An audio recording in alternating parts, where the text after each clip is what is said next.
Questo video è sponsorizzato da Card Raider. Clicca sul link che troverai nel testo di questo video e avrai diritto a un bonus di benvenuto di 2 euro spendibile sul loro marketplace.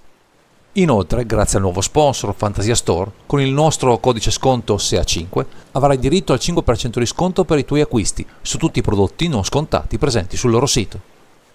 Eccoci qui, cari naviganti, per proporvi un primer dedicato all'Outbreaker, proseguendo la nostra disamina di un formato che ha raggiunto il riconoscimento della casa madre, premiando l'impegno dell'associazione no profit Magic Kids che lo ha ideato. Passiamo da una lista nei colori Atkos a una che sfrutta appieno quelli golgari, con un viandante che punta a valorizzare una delle tre più nutrite e versatili presenti nel formato, quella degli elfi, da sempre in questi colori, ricchi di soluzioni vincenti. In questo caso la Signature Spell ci offre un supporto indiretto, puntando a trovare una delle tante terre speciali che possono fornire ancora più mana, in sinergia con una lista che farà di tutto per riempire in fretta il board di creature, fino a prendere d'assalto l'intero party, in un sol colpo. Questa volta vi parleremo di Tyvar, Jubilant Brawler e Crop Rotation.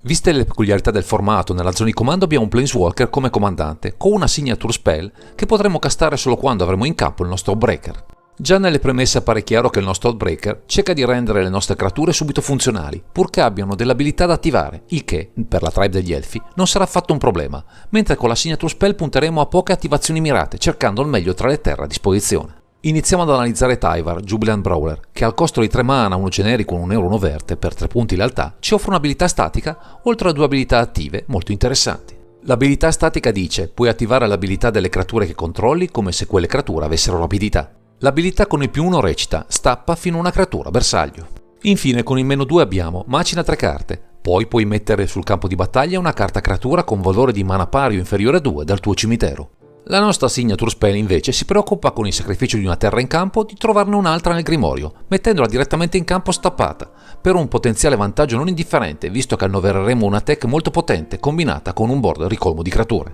Con questa accoppiata abbiamo così gettato le basi per il nostro mazzo, ma il bello deve ancora venire, con le restanti 58.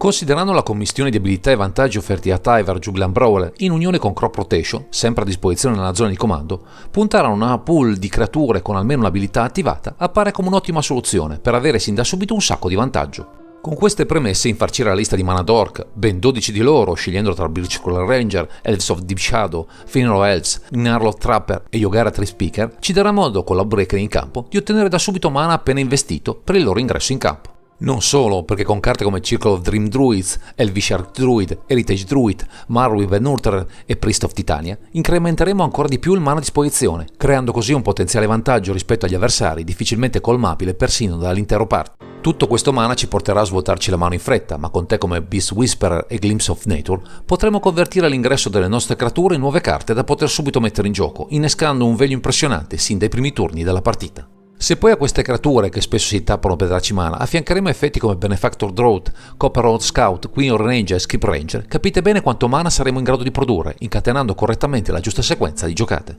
Per avere sempre un board importante utile per attaccare, ma anche solo per valorizzare i nostri enabler, useremo con profitto Elvish Master e l'Atri Blade of Elves, così da generare un nuovo token elfo, perfetti per i nostri scopi sia offensivi sia di mero vantaggio. Se poi a questa orda di creature dall'orecchia punta riusciamo ad affiancare qualche lord specifico come l'Elvish Champion, Jogara Wallcaller e Leaf Crowned Visionary, il nostro board comincerà a essere una vera minaccia per tutti, soprattutto per i viandanti avversari che cadranno sotto i colpi delle nostre combat. Ma non basta, perché grazie a Creator of Behemoth e Zuri Renegade Leader, con un board un minimo popolato e un po' di mana a disposizione, potremo veramente assaltare tutti i nostri avversari in un colpo solo, radendo al suolo l'intero party con un unico attacco decisivo.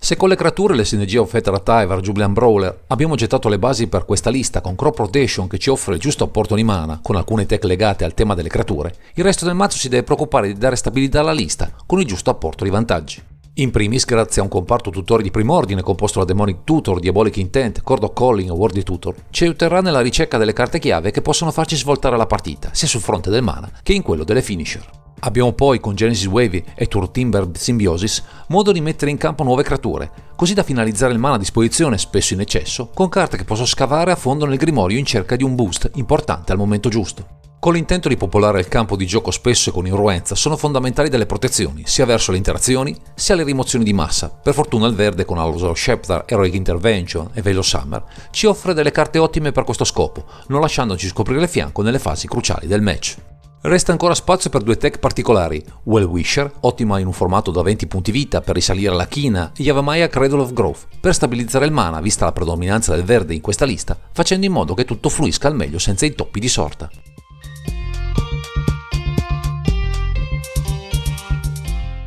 In un formato ancora non ben delineato, mentre appaiono chiari i mezzi e le finalità della nostra build, emergono alcune carte di contorno che possono veramente fare la differenza e che meritano un approfondimento a parte viste le loro peculiarità. Di certo, sia come supporto ulteriore all'abilità statica nel nostro Breaker, sia per rendere subito pronti al combattimento i nostri pezzi di pregio, Concordat Crossroad, con la rapidità offerta a tutto il board, può farci svoltare la partita con un'azione fulminea. Altrettanto importante sarà Gaea's Cradle, da giocare al momento giusto, magari anche grazie alla nostra signature spell, per ottenere quel boost di mana fondamentale per giocare alle nostre finisher con profitto o popolare il board in un unico dirompente turno. Per rispondere alle recursioni dal cimitero con una carta che ben si incastra con la tribe degli elfi, abbiamo The Tri Shaman, un must per un mazzo di questo tipo, anche perché, non dimentichiamo, abbiamo un'abilità nel nostro Oathbreaker che riempie il cimitero e potrebbe offrirci un value aggiuntivo con questa carta. Infine citiamo Nedramni, Lord of Leaves, una carta molto potente, sinergica con Yavimaya Cradle of Growth, per trasformare il nostro esercito di piccoli elfi in un'orda imbloccabile, che potrebbe fare molto male soprattutto ai viandanti avversari per una combat al massimo del suo potenziale.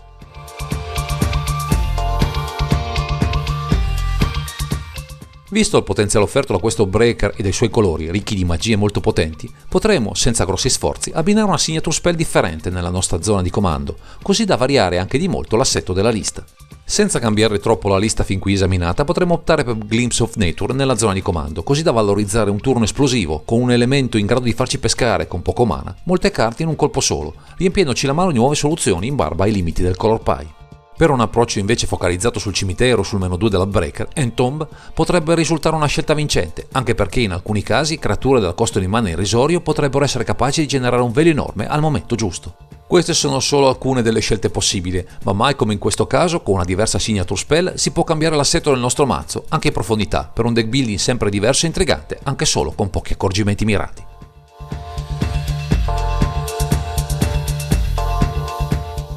Siamo arrivati al termine di questa disamina che vede nella zona di comando questo Breaker Tribal Jubilant Brawler con la sua signature spell Crop Rotation per una lista basata sulle combat e non solo, visto che la tribe degli elfi offre molto sul fronte dell'abilità, subito accessibile grazie al viandante scelto per l'occasione. E se volete saperne qualcosa di più sulla Breaker, restate sintonizzati sul nostro canale o fate un salto all'associazione no profit Magic Kids, creatrice del formato, che cerca grazie a questo progetto e a Magic in generale di aiutare i bambini in difficoltà. Direi che questo è tutto per questo video, grazie per averci seguito e non dimenticate di commentare, condividere e sottoscrivere il canale per ritrovarci sempre qui su Underground Sea.